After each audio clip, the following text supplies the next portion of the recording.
आज हम एक नया अध्याय आपके सामने लेकर आ रहे हैं। प्रतिलोम त्रिकोणमिति फलन। परीक्षा की दृष्टि से इसका वेटेज तो ज़्यादा नहीं है, 2 नंबर के 2 प्रश्न इसमें से पूछे जाते हैं, परंतु आगे की कक्षाओं के लिए और डिफरेंशिएशन और इंटीग्रेशन का चैप्टर जब हम पढ़ेंगे तो इसका काफ़ी इस्तेमाल होने वाला है। लास्ट ईयर कक्षा 11वीं में भी हमने त्रिकोणमिति फलन के रूप में एक अध्याय पढ़ा था, जिसमें काफ़ी सारे सूत्र हमने पढ़े होंगे। उन सभी सूत्रों को घर पर एक बार आप दोहरा लेंगे। यहाँ हम प्रतिलोम त्रिकोणमिति फलन के विषय में पढ़ने वाले हैं। तो पहले तो ये देखें कि एक फलन क्या है। तो function of x is equal to, जब हम y लिखते हैं तो y को x का फलन कहते हैं, जहाँ x एक स्वतंत्र चर और y उस पर आश्रित चर होता है। कोई फलन प्रतिलोम फलन तब होता है जब वह बाइजेक्टिव हो, मीन्स वह एकैकी भी हो और आच्छादक भी हो। ऐसे फलन को हम प्रतिलोम फलन के रूप में जानते हैं। x is equal to F inverse y अगर ऐसा लिखा जाए तो यहाँ पर पढ़ते हैं इसको x is equal to F inverse y, यानी x का ये प्रतिलोम फलन हुआ। एकैकी हो, आच्छादक हो, इस विषय पर विस्तृत अध्ययन हम संबंध और फलन वाले अध्याय में करेंगे। यहाँ हमको प्रतिलोम त्रिकोणमिति फलन पढ़ना है। उसकी एक परिभाषा अपन देखें तो वे सभी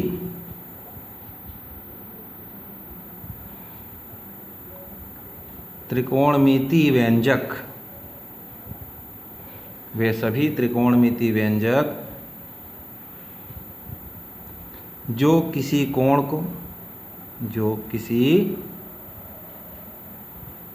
को उसके मान के रूप में व्यक्त करते हैं।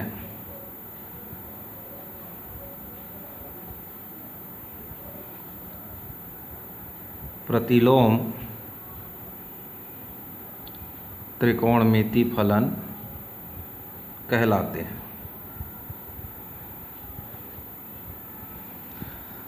अब यहाँ परिभाषा को एक बार और ध्यान से पढ़ें। वे सभी त्रिकोणमिति व्यंजक जो किसी कोण को उसके मान के रूप में व्यक्त करते हैं प्रतिलोम त्रिकोणमिति फलन कहते हैं। जैसे साइन थीटा बराबर x हम मान लीजिए यहाँ लिखते हैं, तो क्या पढ़ते हैं, थीटा कोई कोण है जिसके लिए उसका ज्या मान क्या है, x है। या इसी को दूसरे शब्दों में हम ऐसा पढ़ सकते हैं कि थीटा एक ऐसा कोण है जिसके ज्या का मान x। अब इसको हम सांकेतिक रूप में अगर ऐसा लिखें, थीटा बराबर साइन इनवर्स x, तो अब इसको क्या पढ़ेंगे कि साइन इनवर्स x एक ऐसा कोण है जिसका ज्या मान क्या है, x है। क्योंकि भाई देखिए यहाँ क्या बताया, साइन थीटा बराबर x, तो थीटा एक ऐसा कोण है जिसका ज्या मान x है, तो थीटा बराबर यहाँ लिख दिए साइन इनवर्स x। तो ये साइन इनवर्स x क्या हुआ, एक ऐसा कोण है, साइन इनवर्स x एक ऐसा कोण है जिसका ज्या मान क्या है, x है। तो अब इस थीटा की जगह सपोज मैं साइन इनवर्स x को रख दूं, तो साइन, अब थीटा के स्थान पर मैं क्या पुट कर रहा हूँ, साइन इनवर्स x, तो क्या मिलेगा, साइन थीटा, थीटा की जगह लिख दिया साइन इनवर्स x बराबर हमको क्या मिला, x। तो इस प्रकार से एक फार्मूला भी हमारे सामने आ जाता है, sine inverse x is equal to x। इसको हम स्वयं समंजक गुण के नाम से जानते हैं। इसी प्रकार ten inverse x, cos inverse x को भी हम लिख सकते हैं, क्षय अनुपात को लिखा जा सकता है। ये अध्याय टोटली फार्मूला बेस्ड है। ठीक। तो स्वयं समंजक गुण में ये पहला हमारा आ गया। इसी प्रकार हम दूसरा लिख सकते हैं कॉस इन्वर्स एक्स बराबर भी एक्स। तीसरा लिख सकते हैं टेन इन्वर्स एक्स बराबर एक्स। चौथा लिख सकते हैं कॉट इन्वर्स एक्स बराबर भी एक्स। फिर सेक इन्वर्स एक्स बराबर एक्स, और कोसेक ब्रैकेट में कोसेक इन्वर्स एक्स बराबर एक्स। अब हम देखते हैं प्रतिलोम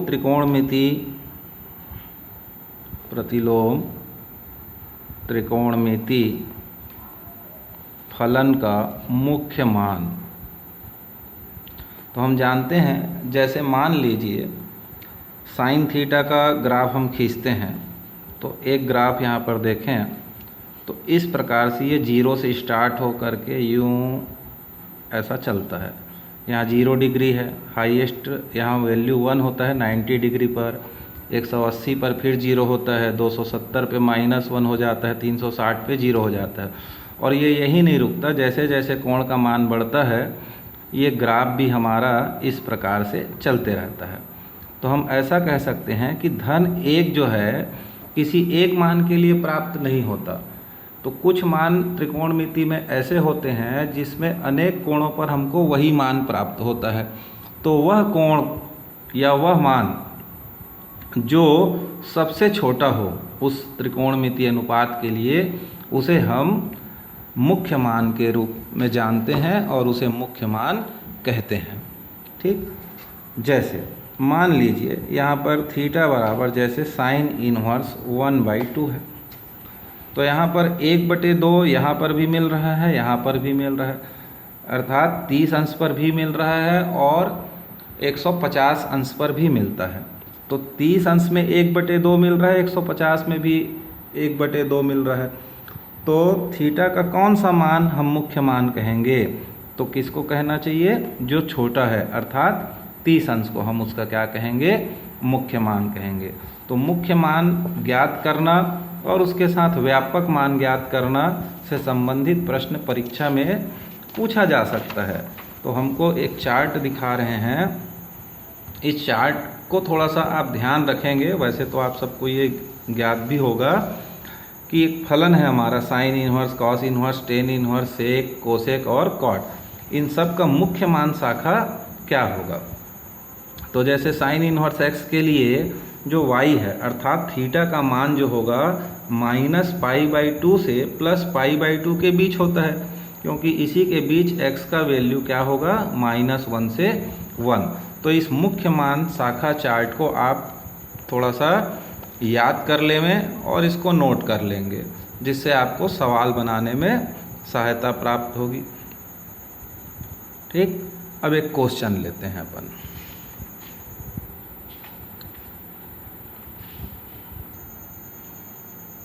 कॉस इन्वर्स 1/2 का मुख्य मान तथा व्यापक मान ज्ञात कीजिए। अब इसको हल करना है। तो माना थीटा इज इक्वल टू हुआ कॉस इन्वर्स 1/2। तो कॉस इन्वर्स 1/2, तो हमको सबसे पहले त्रिकोणमिति चार्ट ध्यान में होना चाहिए कि कॉस के किस कोण के लिए, कॉस में किस अंश के लिए इसका मान 1/2 होता है। अब मुख्य मान शाखा का उपयोग कैसे करना है? तो 0 से पाई के बीच इसका मुख्य मान शाखा होगा, यानी 0 से 180 के बीच ऐसे मान होंगे जहाँ पर थीटा का मान मतलब कॉस का मान 1/2 होता हो और धनात्मक हो। तो 0 से लेकर के 90 के बीच में ये धनात्मक मान प्राप्त होगा। और इसके बीच में कब होता है? थीटा का मान कितना होगा? तो कॉस का मान 1/2 होगा, तो π/3 यानी 60 डिग्री। तो हम इसको ऐसा लिखते हैं, theta is equal to 60 degree या π/3। तो ये कैसे निकला? तो भाई देखिए, इसके लिए जो हमारा साइन कॉस टेन के लिए 0 से 90 डिग्री तक का एक चार्ट होता है वो याद होना चाहिए। 11th क्लास में उसको हमने 180 तक का सिखाया है, वो ध्यान में होना चाहिए।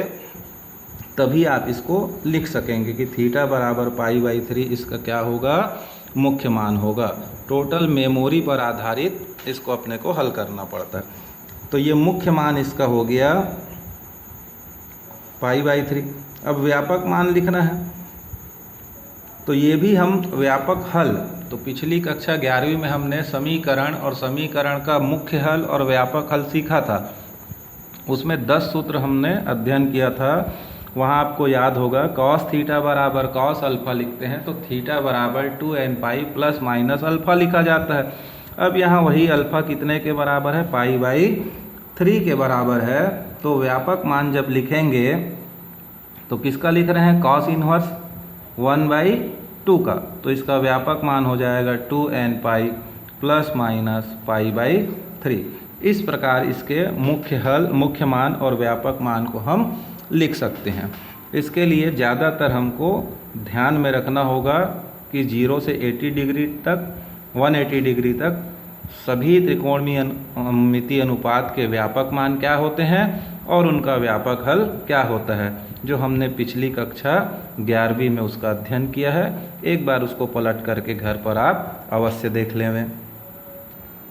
अब एक क्वेश्चन लेते हैं, साइन ब्रैकेट में π/3 माइनस साइन इन्वर्स ब्रैकेट में -1/2 का मान ज्ञात कीजिए पूछा गया है।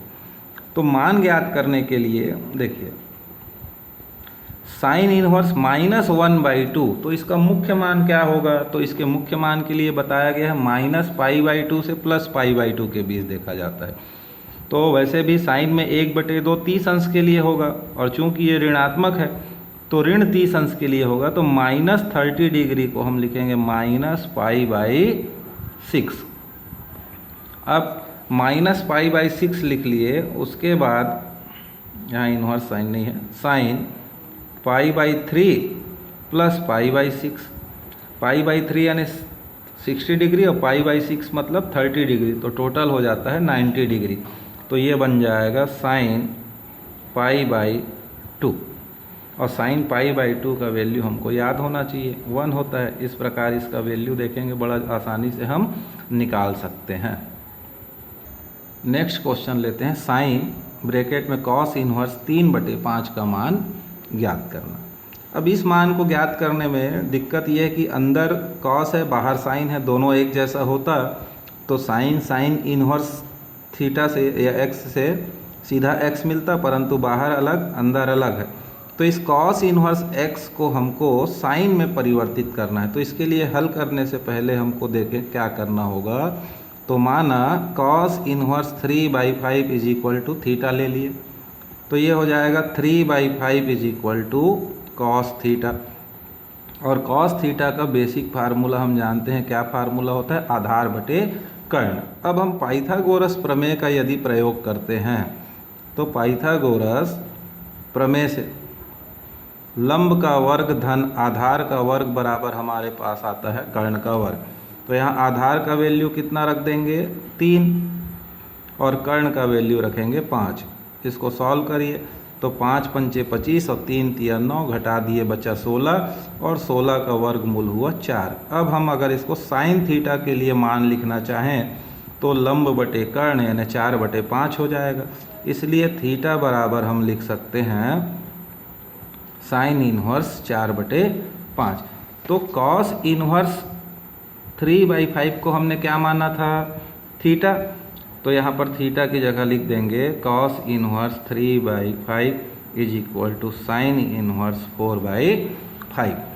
तो जो हमारे क्वेश्चन में था साइन कॉस इन्वर्स 3/5, तो अब ये कॉस इन्वर्स 3/5 की जगह हम कौन सा वैल्यू भर देंगे, साइन इन्वर्स 4/5। तो ये हो जाएगा साइन इन्वर्स कॉस इन्वर्स 3/5। तो ये कॉस इन्वर्स 3/5 की जगह वैल्यू पुट करना होगा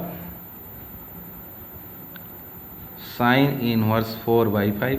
तो अब जो स्वयं समंजक गुण बताया था साइन इन्वर्स x, तो अपने को क्या मिलता है x, तो यहाँ साइन इन्वर्स 4/5 है, तो हमारा वैल्यू क्या आ जाएगा 4/5। इस प्रकार से कुछ छोटे छोटे प्रश्न हैं जो परीक्षा के लिए उतना इम्पोर्टेंट तो नहीं है, फिर भी जानकारी के लिए इसका अध्ययन करना जरूरी है। कल कुछ सूत्र और लिख देते हैं जिसको आप याद करेंगे। पहला लिखे थे स्वयं समंजक गुण, दूसरा है रेसिप्रोकल प्रॉपर्टी या उसको कहते हैं व्युत्क्रम गुण। ये प्रॉपर्टीज ऑफ इन्वर्स ट्रिग्नोमेट्री के अंतर्गत इसको कहते हैं। तो पहला पढ़े थे स्वयं समंजक गुण या सेल्फ एडजस्टिंग प्रॉपर्टी, और दूसरा है व्युत्क्रम गुण रेसिप्रोकल प्रॉपर्टी। तो जैसे इसमें क्या है, पहला लिखते हैं साइन इन्वर्स 1/x लिखा हुआ है, तो इसको हम कोसेक इन्वर्स x लिख सकते हैं। दूसरा टेन इन्वर्स 1/x लिखा हो तो इसको कॉट इन्वर्स x लिख सकते हैं। तीसरा लिखें सेक इन्वर्स 1/x लिखा हो तो इसको लिख सकते हैं कॉस इन्वर्स x।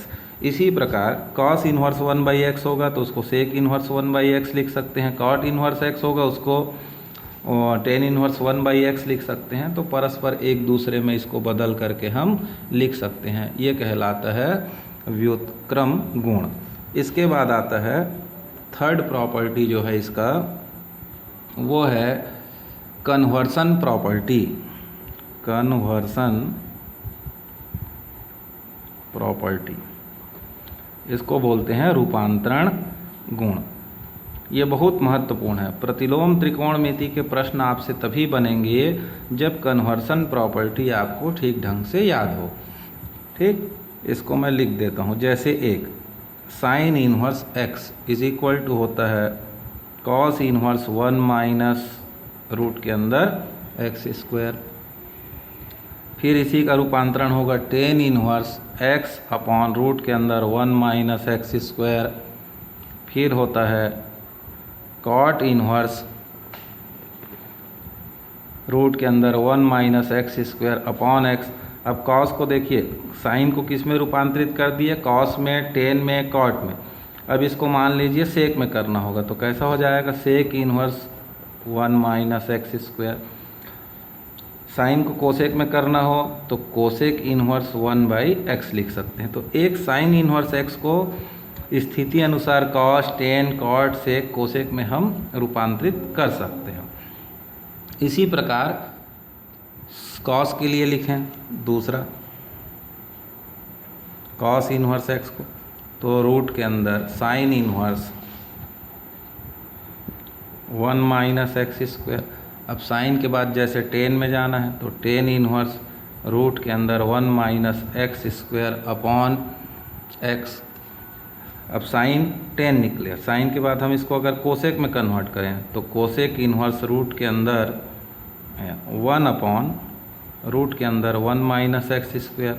इसको कॉट में चेंज करना हो तो cot inverse x upon root के अंदर 1 माइनस x², और सेक में बदलना हो तो सेक इन्वर्स 1/x। और तीसरा आता है टेन इन्वर्स x, तो इसको सीधा पहले कॉट इन्वर्स 1/x में चेंज कर दें। अब साइन में चेंज करना हो तो इसको लिखेंगे sine inverse x upon root के अंदर 1 प्लस x²। कोसेक में बदलना बहुत आसान है, पलट देंगे cosec inverse 1 plus x² upon x। Cos में बदलना हो तो कॉस इन्वर्स 1 अपॉन रूट के अंदर 1 प्लस x², और इसको सेक में चेंज करना हो तो सेक इन्वर्स रूट के अंदर 1 प्लस x²। तो इस प्रकार से देखा गया साइन, कॉस, टेन को परस्पर एक दूसरे के स्वरूप में बदल करके कैसा लिखा जाता है। इसमें से किसी एक को हम सिद्ध करके देखते हैं। मान लीजिए भूल जाते हैं और अपने को अर्जेंटली इसके बिना सवाल आगे नहीं बढ़ रहा है तो फिर कैसे हल करें, ये देखना ज़रूरी होगा।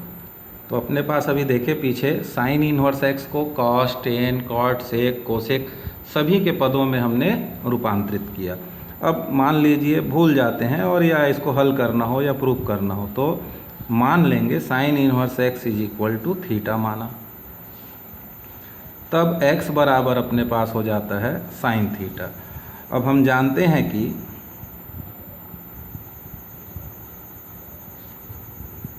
Sign theta is equal to x है, और जिसके लिए फार्मूला बेसिक क्या है अपने पास, लंब बटे कर्ण, यानी लंब बराबर हुआ x और कर्ण का मान हो जाता है यहाँ पर 1।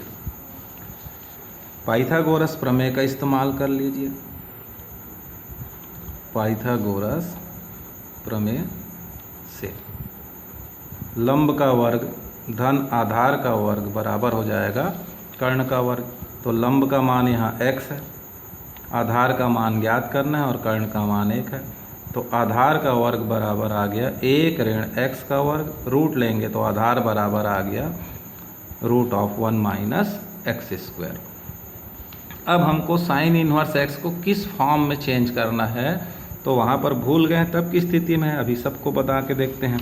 तो जैसे मान लीजिए मेरे को कॉस थीटा के रूप में बदलना है, कॉस में रूपांतरित करना है।